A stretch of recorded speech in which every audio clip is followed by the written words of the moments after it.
Gun.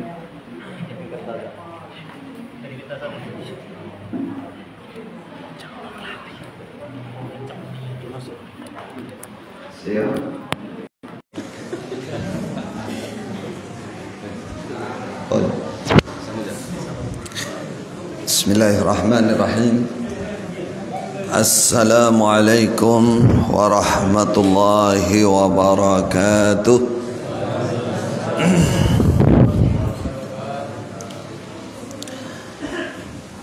Bismillahirrahmanirrahim.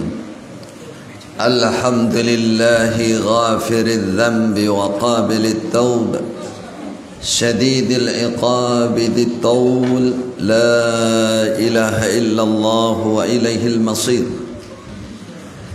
Asyhadu an la ilaha illallah wahdahu la syarika lah, wa asyhadu anna nabiyyana Muhammadan abduhu wa rasuluh, wa safiyuhu wa khaliluh, ballagha ar-risalah wa adda al-amanah wa nasaha al-ummah, wa jahada fi sabilillah haqqa jihadih. Sallallahu wa baraka wa sallama alaihi wa ala alihi wa sahbihi wa man ihtada bihadyihi wastanna bisunnatihi ila yaumil ma'ad wa sallama tasliman katsira. Amma ba'du. Para jamaah kaum muslimin rahimakumullah, alhamdulillah kita selalu dan selalu terus menerus tidak pernah berhenti, tidak pernah bosan untuk mensyukuri nikmat dan anugerah Allah Subhanahu wa ta'ala. Itulah orang yang bersyukur kepada Allah. Normalnya, pantasnya, sepantasnya, seharusnya bersyukur itu terus menerus, tidak pernah berhenti, ora tau leren. Kenapa? Karena nikmat Allah juga terus menerus.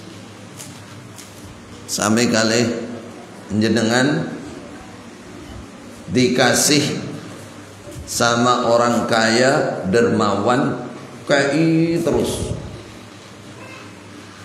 kasih terus, angger petok ngasih. Maka yang namanya orang berterima kasih, ya, ketika dia dikasih, dia matur nuwun, matur suwun apa matur nuwun, berterima kasih, terima kasih, sembah nuwun. Itu namanya orang berterima kasih. Nah, bagaimana kalau nikmat Allah tidak pernah berhenti pada kita? Apa contoh yang nggak pernah berhenti? Nafas kita, ada yang pernah berhenti nafasnya? Sak jam ya. Jangankan 1 jam, 10 menit orang iso ambekan, iso bablas. Apakah itu bukan nikmat Allah? Nikmat Allah. Karena yang memberikan kita nafas itu melebu metu, kalau diikuti pilek kayak angka 11 munggah mudun. Nah, itu nikmat Allah. Baru satu itu, satu tapi sangat menentukan. Kalau itu dicabut, hilang, udah tamat riwayatnya. Kenikmatan Allah yang ada pada jasad kita ini tidak ada yang berhenti. Coba jantung kita, gimana kita nengeri jantungnya masih jalan? Betul nanti. Nah, kita itu orang biasa itu nengerinnya pokoknya nek wedi kok ndredeg deg deg deg, oh berarti jantungnya masih. Kalau itu urat nadi, berarti jantungnya jalan. Coba jantungnya nggak jalan, mati manusia. Jadi nikmat Allah jumlahnya sangat banyak dan terus menerus, nggak pernah kepada masing-masing orang. Belum kenikmatan yang lain yang lebih besar, harta, kesehatan, pangkat.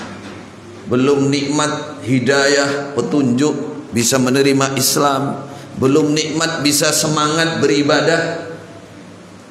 Atas dengan semua sekarang kumpul di masjid ini, tidak semua orang bisa kumpul, tidak semua orang bisa bersemangat. Nah, itu juga nikmat dari Allah. Belum nanti yang namanya surga, swarga, yang disiapkan untuk kehidupan kita yang selama-lamanya, nggak pernah mati, umurnya bermiliar miliar miliar miliar miliar miliar miliar miliar miliar, kau salah kan? Miliar terus, nggak ada berhenti, tahun nggak ada berhentinya. Khalidina fiha, surga uiddat lil muttaqin, yang oleh Allah sudah disiapkan. Cara Jawa napa disiapno, dicaweske, dicepakno, sudah disiapkan, sudah ada surga itu. Disiapkan untuk siapa? Untuk orang-orang iman yang bertakwa. Nah, kita kadang bertanya, aku disiapi swarga, pantes apa ora aku mlebu swarga? Kan pertanyaannya begitu. Sekarang ada orang tamu, disiapkan istana yang megah. Cara Jawa napa istana? Karo goleki cara Jawa. Keraton besar, tinggi, megah, indah. Semua kesenangan disiapkan di dalamnya. Katakan bidadarinya sudah manggil-manggil, ayo mas, Renio mas, aku ngenteni suwi mas.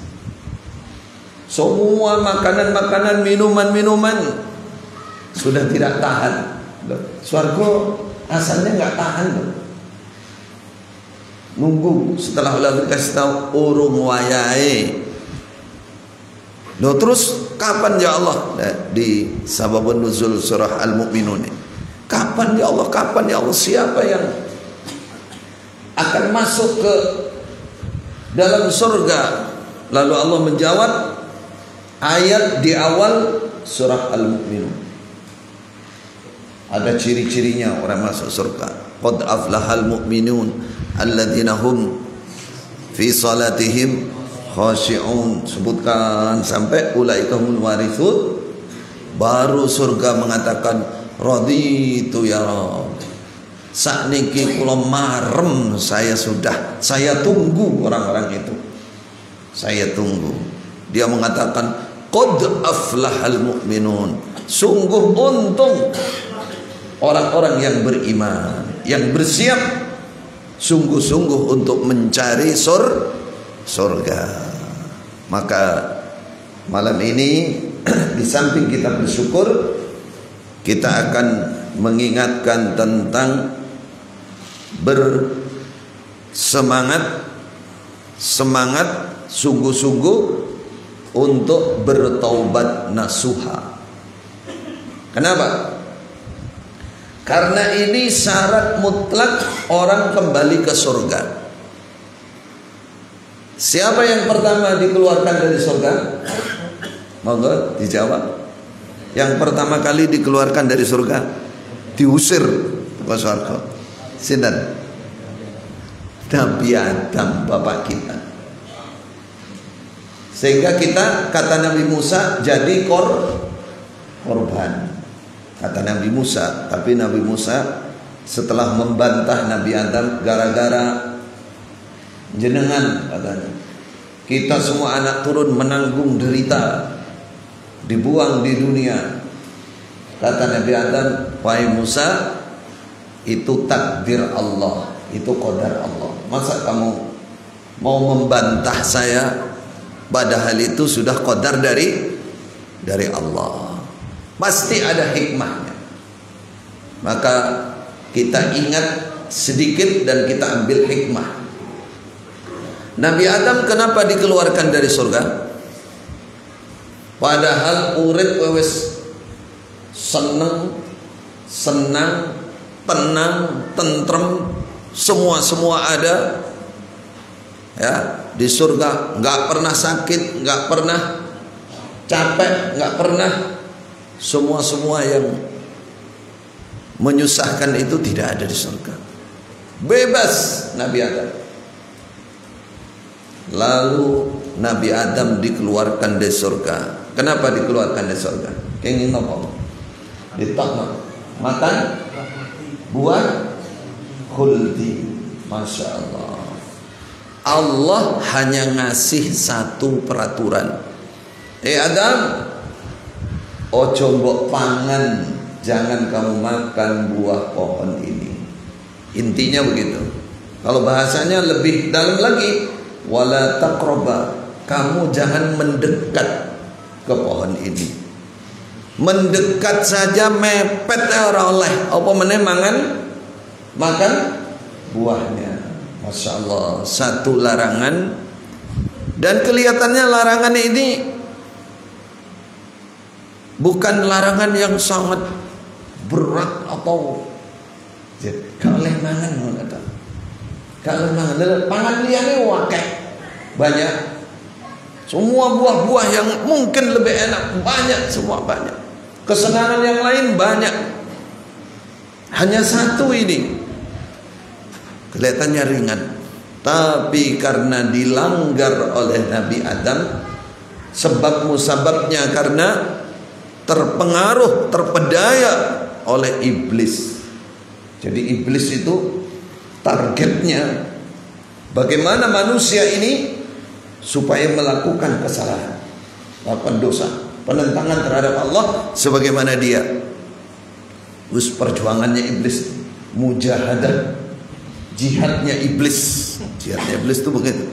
Bagaimana mengusahakan manusia ini melanggar. Nah, kalau sudah melanggar berarti akan mendapat laknat dari Allah Subhanahu wa taala. Mari kita ambil hikmah supaya kita punya semangat untuk tobat nasuha. Sekecil apapun dosa kita. Kelihatannya Nabi Adam hanya melanggar makan buah. Itu pun kalau lihat riwayat tapi dhaif. Ya, Nabi Adam baru sampai di sini sehingga sininya mentol. Ning napa ngarani? Kalau Ibu Hawa sudah turun sampai bawah, jadi pentolan loro. Dhaif tapi itu. Cuman itu sebagai gambaran, artinya kalau dilihat gak sepiro pelanggarannya itu. Oh cuma buah itu, saidik, bukan pelanggaran misalkan mencuri, merampok, membunuh orang, atau berzina waliyadzubillah, atau ya kayak Israel itu pelanggarannya misalkan orang gede-gede amat. Oh orang gede-gede amat. Jadi rapate besar, gak terlalu besar pelanggaran. Terus apa akibatnya? Allah murka, Nabi Adam dan Sayyidah Hawa diturunkan, dibuang, diusir ke dunia sengsara, soro, mau makan harus nandur dhisik, mau pakaian harus tenun dulu, harus cari awal-awal pakaiannya daun kayak orang Dayak itu.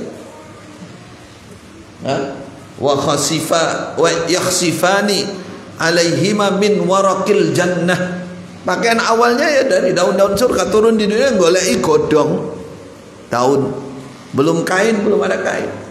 Dari kehidupan yang disenangkan oleh Allah, leluasa, enak, nikmat, melanggar satu pelanggaran, Allah murka. Ketika Allah murka, betul-betul dibuang ke dunia dan sengsara betul, berat betul hidupnya. harus panen, harus ternak, harus bercocok tanam dan semuanya. Hikmahnya begini, Bapak Ibu. Satu, kata para ulama, la tandur ila sigharil maksiyah.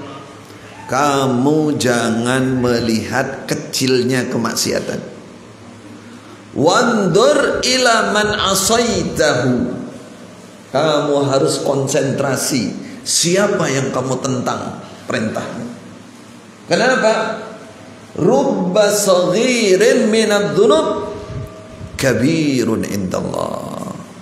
Kadang-kadang ketoke cilik remeh dosa itu, tapi di sisi Allah menjadi besar. Menjadi besar. Kenapa? Karena Allah sangat murka, sangat murka. Contohnya apa? Itu kesalahan Nabi Adam dan Sayyidah Hawa. Kecil itu, kecil banget. Apalagi balik lagi iblis. Coba kesalahan iblis apa? Sehingga dilaknat oleh apa?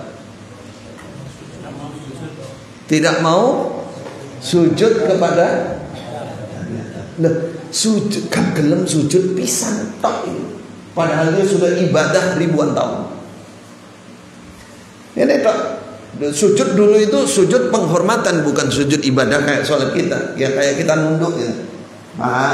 Kayak gitu kan.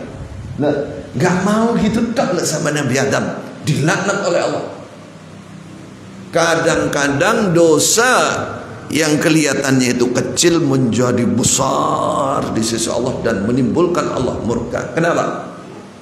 Para ulama menjawab, satu, dosa kecil bisa jadi besar tergantung yang melakukan. Yang melakukan. La yastawil ladzina ya'lamun wal ladzina la ya'lamun. Contohnya, orang sudah ngerti peraturan Allah sengaja dilanggar dengan orang yang tidak mengerti, nggak ngerti peraturan Allah. Itu beda loh. Sama-sama misalkan jumlah dosanya satu, yang satu yang sudah ngerti peraturan ini di sisi Allah bisa lipat ganda, bisa jadi 100, 200, 300 kali lipatnya dosanya. Giliran yang satu ini cuma satu, karena dia belum tahu peraturan. Contoh, berarti yang kedua, orang yang lebih tinggi pangkatnya, kemuliaannya di sisi Allah. Contohnya Nabi Adam, waktu itu iblis dekat dengan Allah. Kalau sekarang para ustadz, para kiai, coba lagi orang-orang alim, para dai, orang yang paham, orang yang hari-harinya beribadah dekat sama Allah, ditinggikan pangkatnya oleh Allah karena ilmu misalkan, lalu melanggar, beda itu di sisi Allah. Makanya besok orang yang dimasukkan neraka pertama kali dan api neraka menjadi lebih besar, siapa mereka? 3 orang. Orang yang dikasih ilmu banyak, kasih Al-Quran, tapi dia tidak ikhlas. Waliyadzubillah. Pertama kali cemplung ke neraka. Terus orang yang berjihad sabilillah, membela jalan Allah, mati dia, masukkan neraka. Yang ketiga, orang yang berinfak dalam sabilillah, tapi dia tidak ikhlas, masukkan neraka. Pertama kali mereka komplain, ya Allah, kenapa saya harus duluan? Kenapa saya? Jawabannya apa? La yastawil ladzina ya'lamun wal ladzina la ya'lamun.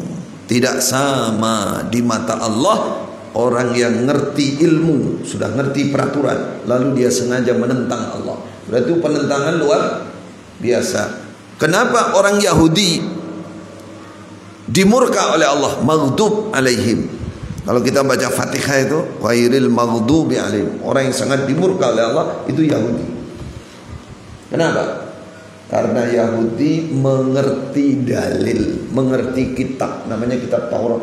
Mereka banyak yang paham kitab, sengaja menentang Allah, sehingga dosanya sangat besar di sisi Allah. Itu contoh. Orang yang dikasih ilmu melakukan dosa bisa lebih besar daripada yang tidak ngerti. Orang yang dikasih nikmat lebih banyak, tinggi pangkatnya, tinggi nasabnya, okeh duite, lalu dia sengaja melanggar, itu bisa nilai pelanggarannya itu di samping dia mengkufuri nikmat, lalu nikmat Allah digunakan untuk maksiat, itu dihitung semua, sehingga dosanya bisa berlipat daripada orang yang biasa. Sekarang orang fakir, orang dia apa-apa, ya, melarat, lah ada yang dosanya nemen di sisi Allah itu. Jangan dikira kalau secara umum mungkin dia nggak paham ilmu, nggak punya apa-apa terus melanggar, biasa. Tapi ono wong fakir itu ya dosanya ya berat juga, lipat ganda juga. Siapa? Namanya fakirun muhtalun. Orang fakir tapi senengannya berengkel, sombong. Fakir tapi sombong. Kudune fakirnya diomongi opo ya nak manut toh? Enggak. Wis fakir merengkel bisa diomongi iki dalil sampean ngibadah sing akeh, tapi enggak, tambah menentang dia. Nah, penentangannya itu menyebabkan dosanya berlipat. Jadi Bapak Ibu yang mau kita ambil di sini, kadang-kadang dosa yang remeh itu menjadi besar di sisi Allah dan sangat memerlukan apa? Sangat memerlukan apa? Taubat nasuha. Kalau tidak siksa di sisi Allah yang akan didapatkan, waliyadzubillah, dan berlipat siksanya. Nabi Adam sudah langsung dibalas saat itu oleh Allah, diturunkan, dan belum ada jaminan walaupun sudah dibalas oleh Allah pelanggarannya. Maka Nabi Adam 300 tahun jalan di bumi, cari jalannya tobat kepada Allah. Sebagian riwayat 300 tahun. Lalu akhirnya oleh Allah diilhami istighfar, mohon pengampunan. Bunyinya apa? Bunyinya doanya Nabi Adam, fatalaqa Adamu min rabbih kalimatin fataba alaihi innahu wat tawwabur rahim. Mendapatkan ilham wahyu dari Allah Subhanahu ta'ala. Rabbana zalamna anfusana wa illam taghfir lana wa tarhamna lanakunanna minal khasirin. Itu dibaca bukan sehari dua hari, bertahun-tahun, baru oleh Allah dikabulkan, diterima. Fataba alaihi, senanglah Nabi Adam. Karena apa? Kalau sudah diterima berarti bisa kembali lagi ke mana? Surga. Itu intinya Bapak Ibu. Jadi kalau kita sebagai anak turun Nabi Adam, nggih, sedaya anak turun Nabi Adam nggih, nggih. Ana sing anak turun jin. Kira-kira ya anak ngisor-ngisor tapi ora ketok. Moga barang kalau jin muslim itu ada pengajian ikut, walaupun ustadznya nggak tahu, yang ikut ngaji nggak tahu. Nah, itu semoga kita semua menyadari hal ini. Kenapa? Bahaya sekali di dunia sampai di akhirat. Orang tidak bertobat, tidak sungguh-sungguh istighfar, mohon ampun kepada Allah. Kadang-kadang walaupun menurut kita itu dosa kecil, itu bisa mendatangkan berbagai macam kemudaratan di dunia sampai di sisi Allah. Apa contoh di dunia? Contoh dalam sebuah riwayat sebutkan, innar rajul la yuhramu minar rizqi bisababil ma'asi. Ada orang itu dihalangi dari rezekinya, rezeki yang halal, sebab kemaksiatan dia. Sebab dosanya, maksiatnya itu belum minta ampun, belum bertobat, belum diampuni oleh Allah. Sehingga apa yang terjadi? Ya sudah, hidupnya rezekinya kurang saja. Cara Jawa ya, beblek kayak nggak ningkat. Itu bisa salah satu alamat ada kemaksiatan yang Allah belum mengampuni kita. Maka itu perlu. Kemudian umur, ya, ada dikatakan sayyi'il asqam, penyakit yang sulit disembuhkan gara-gara dosa. Ada gara-gara dosa ditambah kening daerah waras. Saya ketemu kemarin beberapa hari yang lalu, wis ditambah ke ping 100 belum ada perubahan. Giliran sebelahnya baru 2 minggu sudah sembuh, sama penyakitnya. Nah, yang seperti ini harus koreksi. Barangkali pernah menganiaya orang, belum minta maaf. Barangkali bisa juga itu. Sayyi'il asqam. Terus mautul fuj'ah, mati yang tiba-tiba. Orang apa-apa, atau musibah yang sangat mengerikan, bisa berpotensi ke sana, pelanggaran dosa itu. Karena apa? Karena itulah Allah mengingatkan dalam Al-Quran, wattaqu fitnatan la tusibanna alladhina zalamu minkum khassah. Takutlah kalian, hati-hati tenang terhadap fitnah. Fitnah itu bermacam-macam bentuknya. Ada fitnahnya hati, dicabut imannya, dicabut ketakwaannya, dicabut kehusuannya, dicabut semangatnya untuk beribadah. Musibah itu.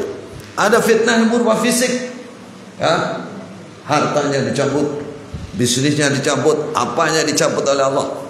Itu bisa. Allah diingatkan.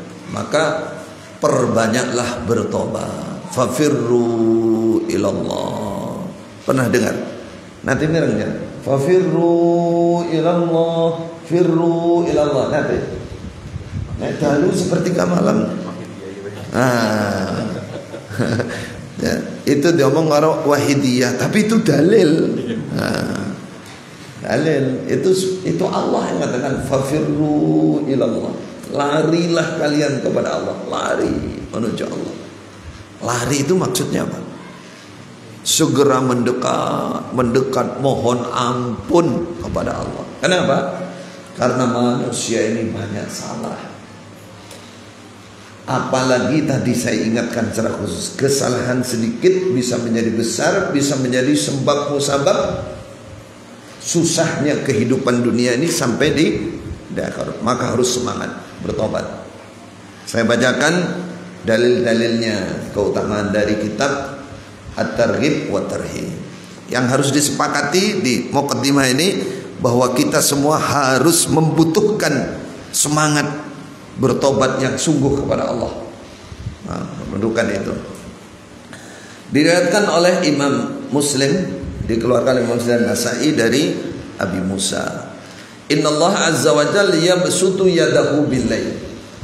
Allah itu kalau malam membentangkan tangannya, membuka lebar-lebar. Untuk apa? Menerima taubatnya orang-orang yang melakukan kemaksiatan di waktu siang. Kalau siang, Allah membentangkan tangannya, membuka pintu yang lebar-lebar untuk mengampuni orang-orang yang bertobat di waktu orang-orang yang melakukan kemaksiatan di waktu malam. Artinya Allah itu nunggu. Allah yang maha pengasih, maha penyayang, pencipta kita itu loh, menunggu. Berarti Allah memahami hambanya itu pasti banyak salah. Kalau malam ditunggu, siapa yang maksiat di waktu siang tak enteni, jalu ngapura apa ora. Waktu siang, yang maksiat tadi malam, semalaman nyeteli HP misalkan, yang ditonton yang maksiat-maksiat, yang disebar, share ulang, share. ternyata ngerasani orang, memfitnah orang, atau kemaksiatan agama, tak tunggu. Masya Allah. Sampai kapan seperti itu? Sampai matahari terbit dari barat. Artinya mendekati terjadinya hari kiamat. Rugi orang yang tidak memanfaatkan waktu siang atau malam untuk bertobat kepada Allah. Siapa yang mau bertobat sebelum matahari terbenam terbit dari barat, masih diterima, masih peluangnya masih luas. Dikatakan di barat sana, dalam riwayat berikutnya dalam Tirmizi, terdapat sebuah pintu sangat besar antara gawang dan gawang itu. Kalau ditempuh perjalanan dalam riwayat ini 40 tahun atau 70 tahun. Wombo. Pintu apa itu? Namanya Babut Taubah. Pintu taubat itu dibuka lebar. Artinya orang-orang yang bertobat itu dilewatkan pintu itu. Para malaikat yang membawa berita, si ini tobat tadi, si ini bertobat, si ini bertobat, sampai besok mendekati hari kiamat. Ketika matahari sudah terbit baru ditutup pintu itu. Masya Allah. Katakan begitu. Dalam riwayat lain, bukan pintu di sana, tapi pintu surga. Pintu surga itu ada 8 ya, dalam riwayat Abu Ya'la dan Tabrani. Yang 7 masih ditutup untuk orang masuk itu. Yang 1 dibuka terus, namanya Babut Taubah, pintu taubat. Jadi siapa yang seneng hobi siang malam bertobat kepada Allah, jaluk ngapura, istighfar yang banyak, wis mlebu swarga dhisik iku anunya. Istighfarnya lah, tobatnya sudah keluar masuk di pintu surga karena dibuka pintu 1 itu. Artinya ini motivasi, alamat orang yang senang bertobat. Mohon ampun terus itu jurusannya mudah ke surganya, mudah ke surganya. Lalu dalam riwayat Ibnu Majah, Allah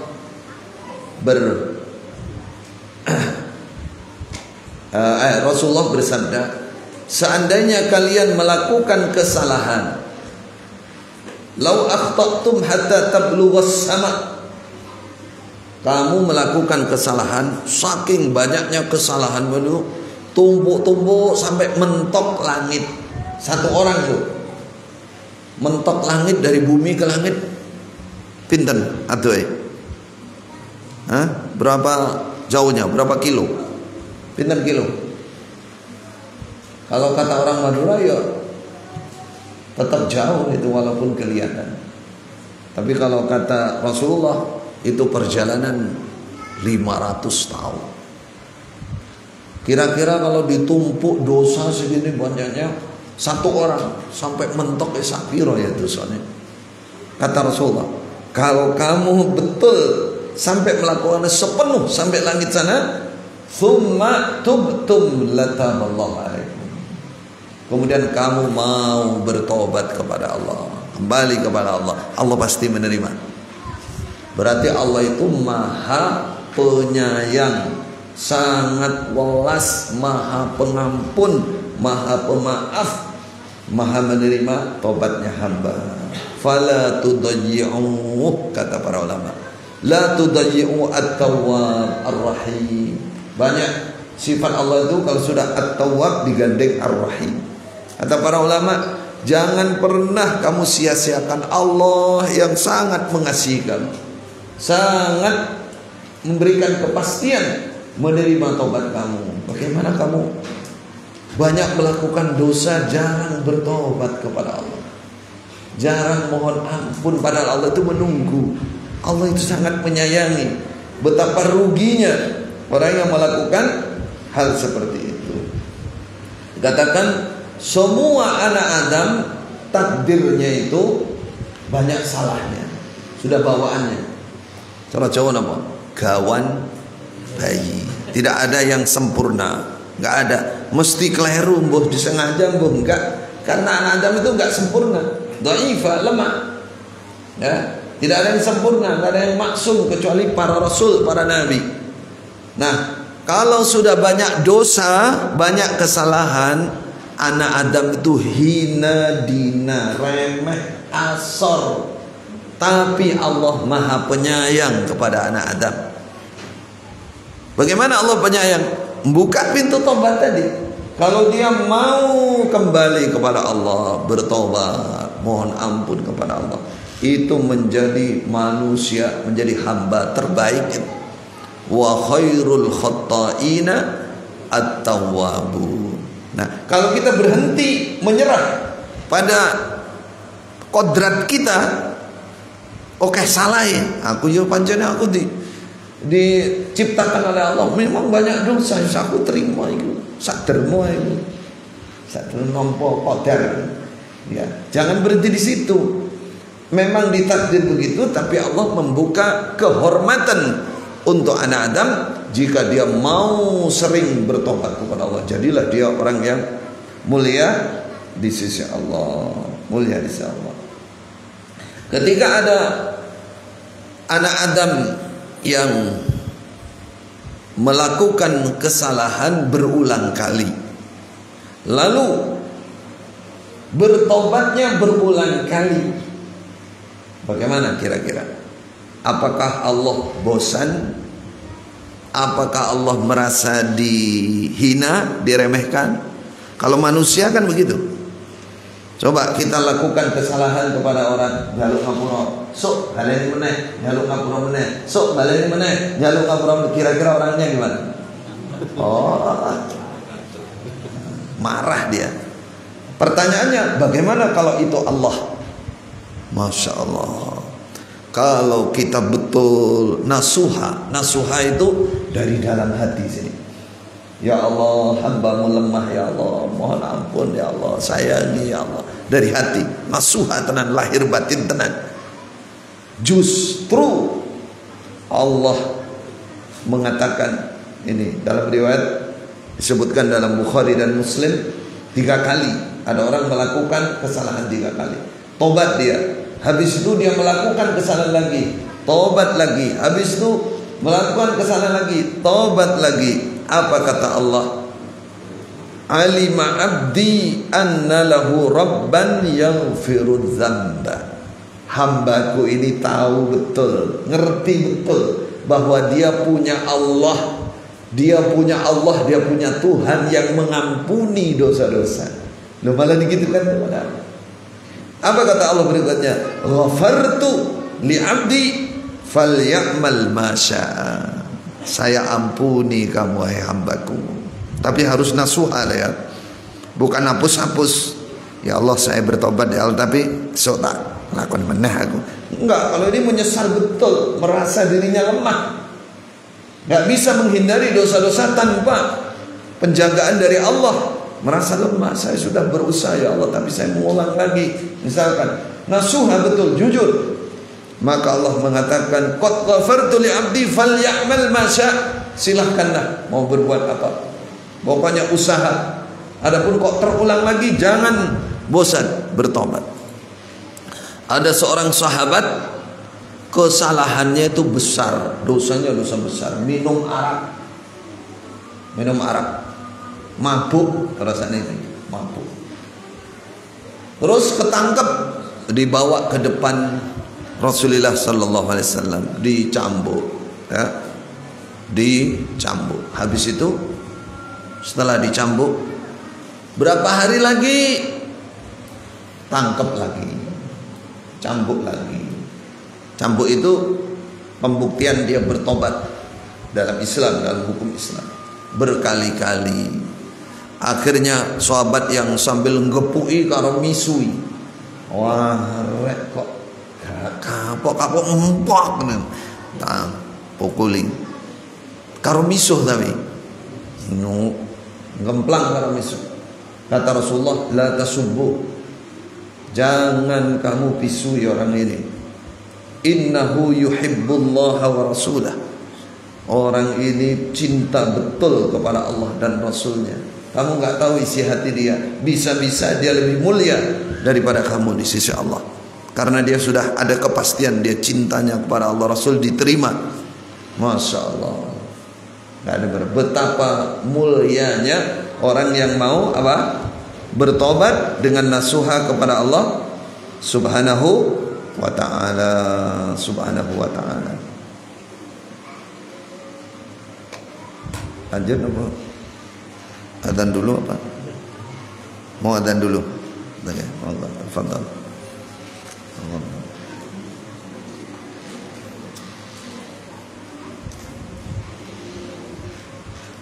Kok cepat sekali ya? Perasaan lah kayak lugu misalnya. Apa mergo telat mau? Tafadhal.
Bapak Ibu, saudaraku kaum muslimin rahimakumullah, coba diingat apa yang saya ucapkan dari para ulama supaya kita penuh rasa takut dan ingin selalu bertobat kepada Allah. Sebagian kita itu meremehkan seakan tidak punya dosa banyak pada Allah. Saya kasih tahu gambaran saja. Ada orang sering nolong kita, sering bantu kita. Terus kita melupakan dia. Petuk orang nyopo melengos, nggak pernah mengucapkan syukur, lupa, lali tak. Kira-kira orang seperti ini dianggap orang apa nih? Salah apa benar? Salah. Dan dia derajatnya rendah, nggak berterima kasih. Sekarang kita naikkan. Berapa kali kita lupa sama Allah? Ya Pak? Itu berarti lali tok itu loh, sudah salah. Makanya orang berusaha zikir terus itu top dia, hamba yang luar biasa. Karena kalau nggak zikir lali, lupa dengan Allah, itu sudah satu kelemahan, satu kesalahan. Dua, misalkan, ini contoh, dikasih oleh orang, kasih uang, kasih ini, kasih ini, kasih ini, terus dibelikan pisau untuk nusuk, menghujat orang itu. Kira-kira wong koyong ini gini, pengkhianat. Bagaimana kita dikasih nikmat oleh Allah, lalu kita gunakan untuk nentang Allah. Kita melanggar itu sama tentang Allah. Ya Allah, apa perintahmu? Ora iso moh aku. Padha karo ngono kuwi. Digunakan untuk maksiat. Berapa nikmat Allah yang kita gunakan untuk maksiat? Jadi kalau membayangkan dosa itu, saudara, jangan dibayangkan yang ketok-ketok itu. Nah, baru seperti itu saja itu sudah kita nggak mensyukuri nikmat, itu sudah dosa besar. Nah, disinilah perlunya kita bertobat, membiasakan. Rasulullah berapa kali sehari semalam? Rasulullah itu padahal sudah diampuni dosanya. Berapa? Bertobat minimal 70 kali. Ada riwayatnya 100 minimal. Yang konsen untuk mohon ampun kepada Allah. Bagaimana kita semua? Ada bahaya dalam riwayat Sahih Ibnu Hibban. Kalau orang melakukan dosa, hatinya itu di titik hitam. Titik hitam, ini gaib terus hitam. Nanti kalau sudah banyak hati itu, kalau nggak bertobat, ini bahasanya, maka hati itu menjadi hati yang mati, hati yang bisa dimasuki kebaikan-kebaikan. Nasihat nggak bisa khusyuk, nggak bisa bertakwa, hatinya gersang. Itu kalau tidak mau. Nah, siapa yang sering bertobat, sering mohon ampun, sukilah qalbuh, hatinya menjadi bersih. Kalau hati bersih, dengarkan apa-apa bisa manfaat, dengan nasihat, imannya bisa naik, ketakwaannya naik, kehusuannya naik. Khusuannya naik. Orang Quraisy, orang kafir Quraisy dalam riwayat At-Tabrani pernah minta kepada Rasulullah agar Gunung Safa yang pernah ke Arab sana dijadikan emas. Muhammad, kalau kamu memang utusan Allah betul, Gunung Safa robahlah jadi emas. Nah, ganti sumun sulap apa? Balik rupa kalau kamu utusan Allah. Lalu Nabi berdoa kepada Allah, ya Allah, jadikan Safa gunung emas. Datanglah malaikat Jibril, Muhammad, Allah membacakan salam kepada kamu, lalu Allah berfirman, kalau kamu mau sebentar lagi pagi nanti Gunung Safa ini jadikan emas. Itu satu. Tapi Muhammad, kalau sampai orang Quraisy umatmu itu setelah Gunung Safa dijadikan emas, kok mereka tetap menentang Allah, tidak mau bertobat, nggak mau iman, nggak mau kembali kepada Allah, maka Allah akan menyiksa dengan siksa yang sangat berat di dunia, besok lagi di akhirat. Itu opsi pertama, pilihan pertama. Yang kedua, Muhammad, kalau kamu mau, Allah akan membuka pintu taubat dan rahmat. Ingat-ingat dua kata ini. Bukan hanya taubat, Allah akan menerima taubat dari siapapun umat kamu, dan Allah akan menyayangi, merahmati orang yang mau kembali bertobat. Bagaimana, Man? Kamu pilih yang mana? Allahu Akbar. Alhamdulillah, Rasulullah lah manusia yang hatinya paling sayang kepada umat ini. Sangat sayang kepada umat beliau. Apa kata beliau? Ya Allah, saya memilih pintu taubat dan rahmat untuk saya. Allahumma salli ala Muhammad. Allahu Akbar. Makanya beliau dijuluki apa? Nabiyur Rahmah, kadang-kadang Nabiyut Taubah. Gara-gara riwayat ini beliau pilih pintu taubat untuk umatnya. Maka kita sebagai umat Rasulullah jangan sia-siakan. Jangan sia-siakan pintu itu. Biasakanlah, mulailah. Jangan merasa terlambat. Mulailah. Jangan menunggu dosa yang menurut kita itu dosa. Banyak yang kita anggap tidak dosa, padahal itu sudah jadikan ibadah harian. Bertobat kepada Allah, istighfar, mohon ampun kepada Allah. Tuh. Karena apa? Untuk pribadi-pribadi kita ini, kata Rasulullah, Allah akan menerima taubat dalam riwayat Ibnu Majah selama belum sekarat, selama belum nafas ada di tenggorokan, malam yugargir itu selama belum mendekati kematian, diterima tobatnya, maka manfaatkan. Bagaimana cara bertobat? Dalam sebuah riwayat Baihaqi katakan, kalau kamu mengamalkan keburukan, segeralah bertobat. Bagaimana caranya? Kalau kesalahanmu itu samar, tidak ada orang, malam-malam gak ada orang, di kamar sendirian, tutup, nonton film yang macam-macam, yang haram-haram, kata Rasulullah, itu satu contoh aja, satu contoh yang tidak banyak orang yang selamat dari fitnah seperti ini, ya. Maka bertobatlah samar juga kepada Allah.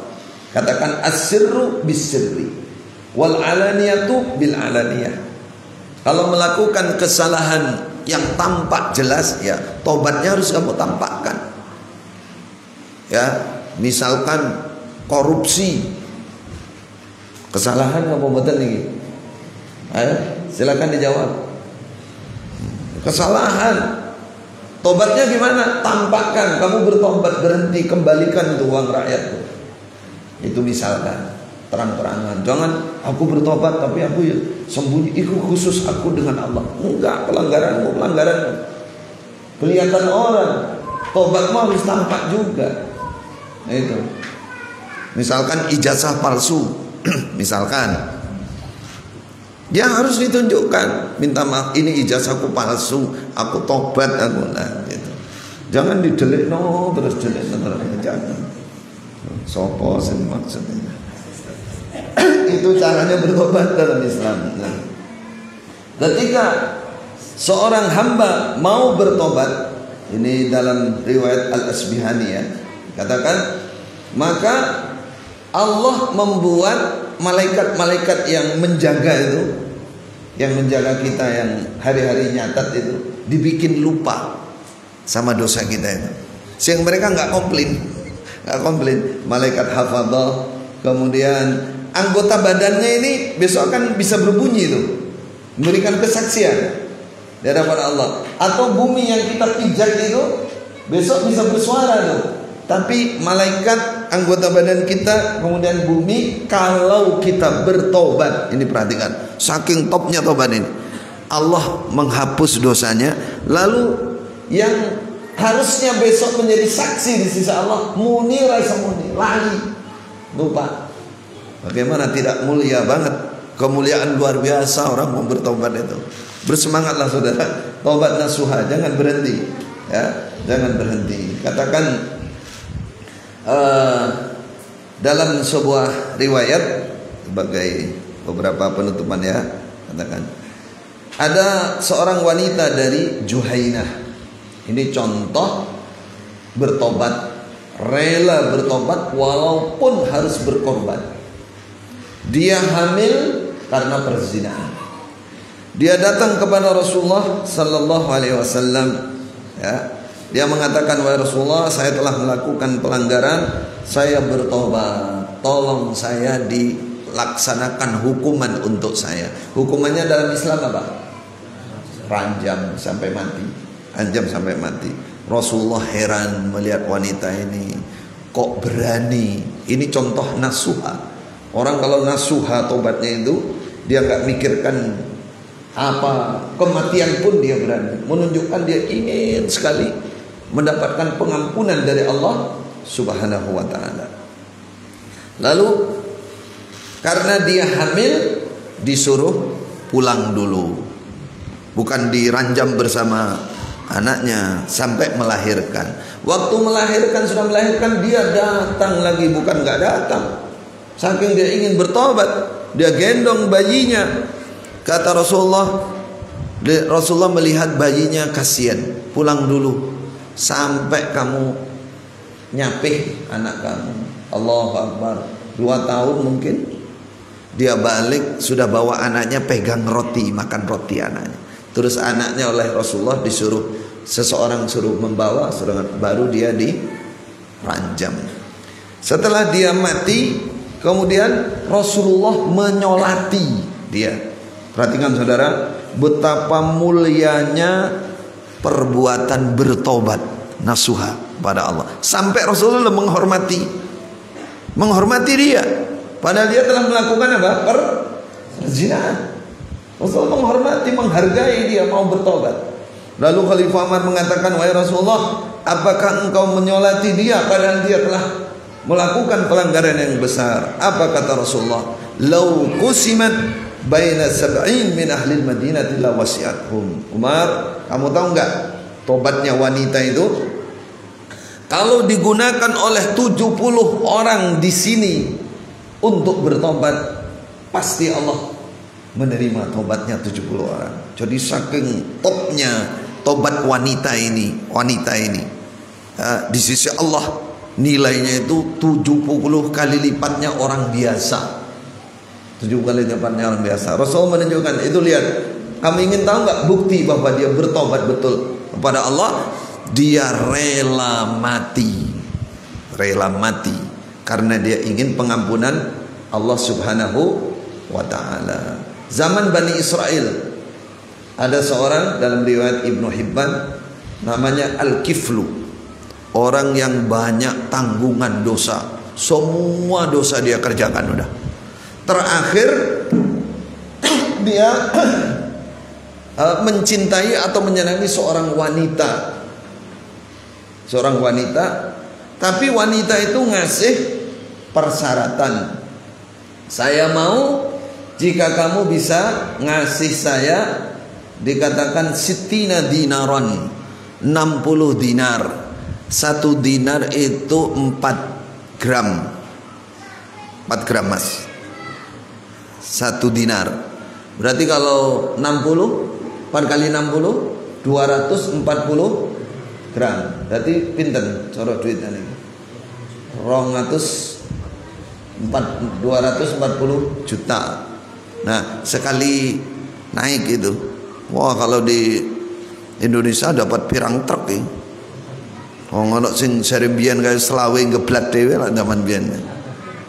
Nah, ini minta 60 dinar. Akhirnya dia layani walaupun mahal.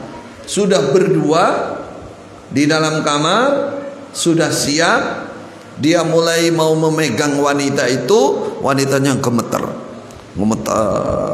sambil nangis.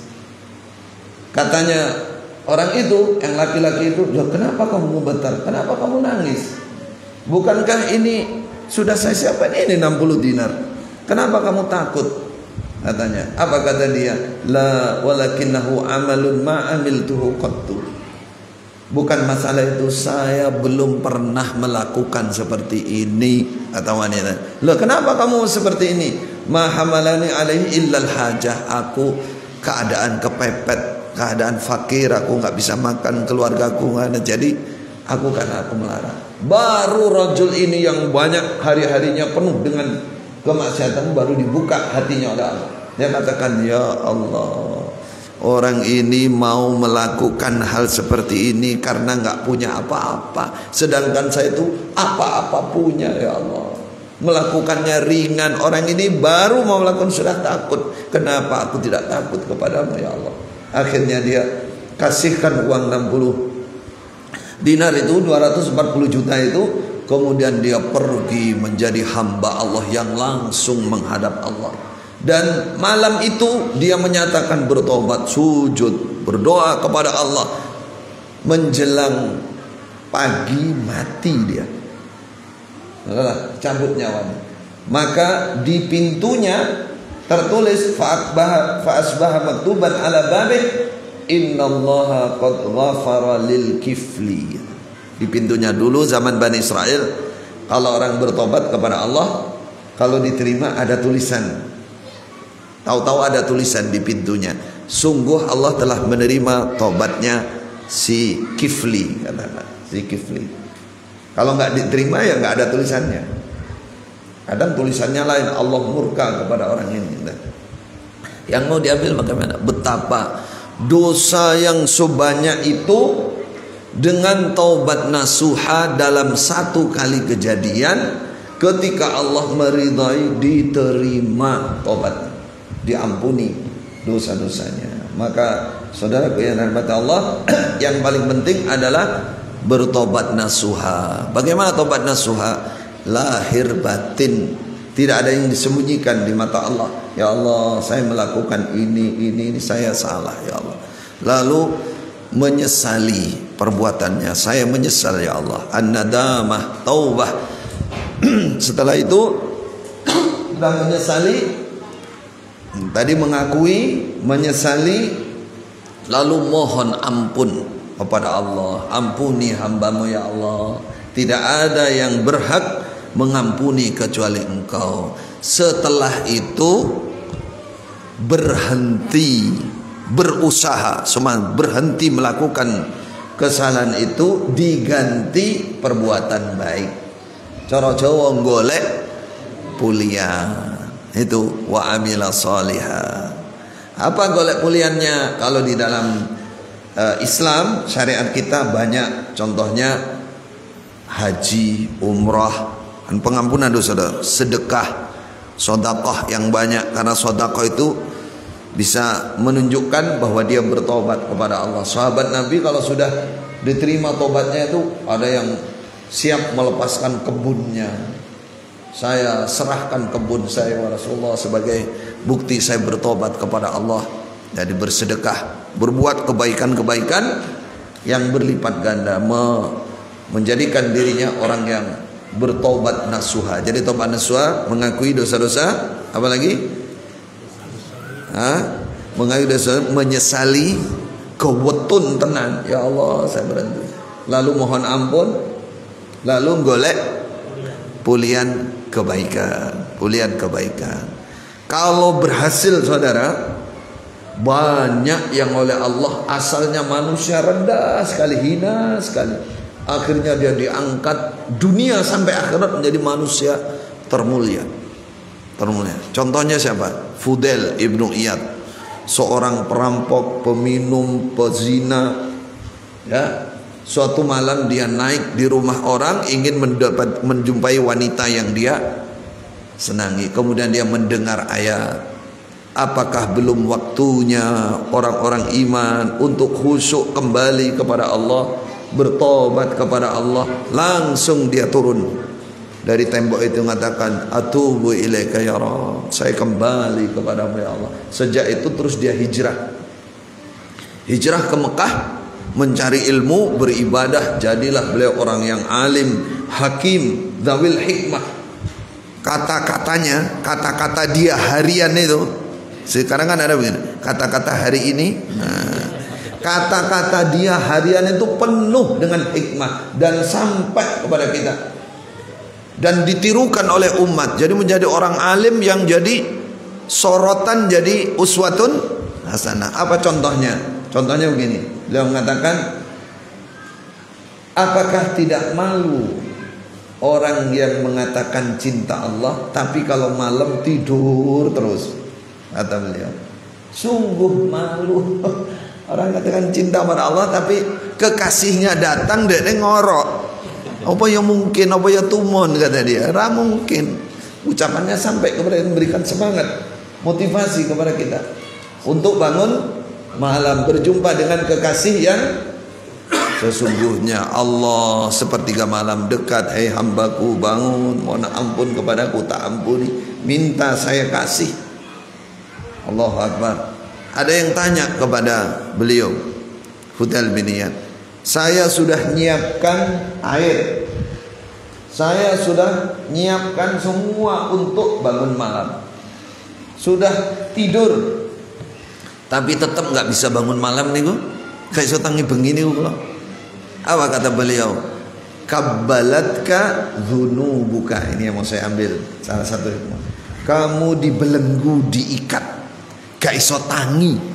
Kenapa? Karena dosa-dosa kamu belum istighfar, kamu belum bertobat kepada Allah. Itu yang membuat tidak mungkin Allah memberikan pangkat kemuliaan kepada seseorang dekat dengan Allah di waktu malam kecuali orang-orang yang betul-betul sudah bersih dari dosa-dosa. Itu karena itu penghargaan dari Allah, itu kemuliaan. Ya, bukankah orang kalau bertemu Pak Presiden itu adalah orang yang mendapatkan anugerah katanya. Apalagi anu dikalungi Allah. Wah, top itu, bukan orang biasa itu. Bagaimana bertemu Allah? Di atas itu, saudara, siapa yang tidak dikasih itu, kata Fudal bin Iyad, itu contohnya orang yang masih diikat ketalen dosa-dosa karena dia belum bertobat kepada Allah. Artinya orang yang bertobat kepada Allah, bersih dari dosa-dosa, maka dimudahkan oleh Allah untuk menjadi orang-orang terdekat dan beribadah yang sungguh kepada Allah. Hadza wallahu alam wa sallallahu ala nabiyyina Muhammadin wa ala alihi washabihi ajmain. Barakallahu fikum. Insyaallah demikian yang sempat disampaikan. Kalau hadisnya masih banyak ini. Sampai jam 9 malam kalau baca semua. Semoga ada manfaat dan barokahnya. Mohon maaf jika ada kurang lebihnya. Ada pertanyaan atau cukup? Nah, 1-2 pertanyaan. Semuanya manusia itu apa itu maksudnya kemaksiatan atau dosa itu kan karena kan bisa dihapus dengan obat. Terus saya mendengar bahwa dosa itu ada yang sulit diampuni, dosa yang bagaimana? Dosa yang sulit diampuni. Saya akan nerangkan tadi ini, siapa yang bertobat pasti Allah menerima. Ada dosa yang sulit diampuni. Berarti kalau sulit diampuni, belum diantaranya belum memenuhi syarat tobat nasuha. Wow. Contoh saya sebutkan ada berapa tadi? Orang ngakoni gak jujur kalau Gusti Allah, sing diakoni sing niki ya Allah, yang gak diakui. Jadi ketika dia mohon ampun, yang dia bayangkan kayak Allah gak ngerti, gak ngaku kepada Allah. 2, tidak menyesali. Kayak istighfar, astagfirullah, tapi nggak ada nangis atau hati takut dengan dosanya kalau nggak diampuni nanti, nggak ada begitu, nggak ada penyesalan. Ini contoh. Jadi syarat-syarat dari taubat itu yang membuat Allah menerima itu tidak sempurna atau tidak dilakukan, maka sulit diampuni. Insya Allah. Makanya tadi nasuhannya harus dipahami betul. Sambut ya, sekap ya. Barakallahu fikum. Mohon maaf jika ada kurang lebihnya. Wassalamualaikum warahmatullahi wabarakatuh.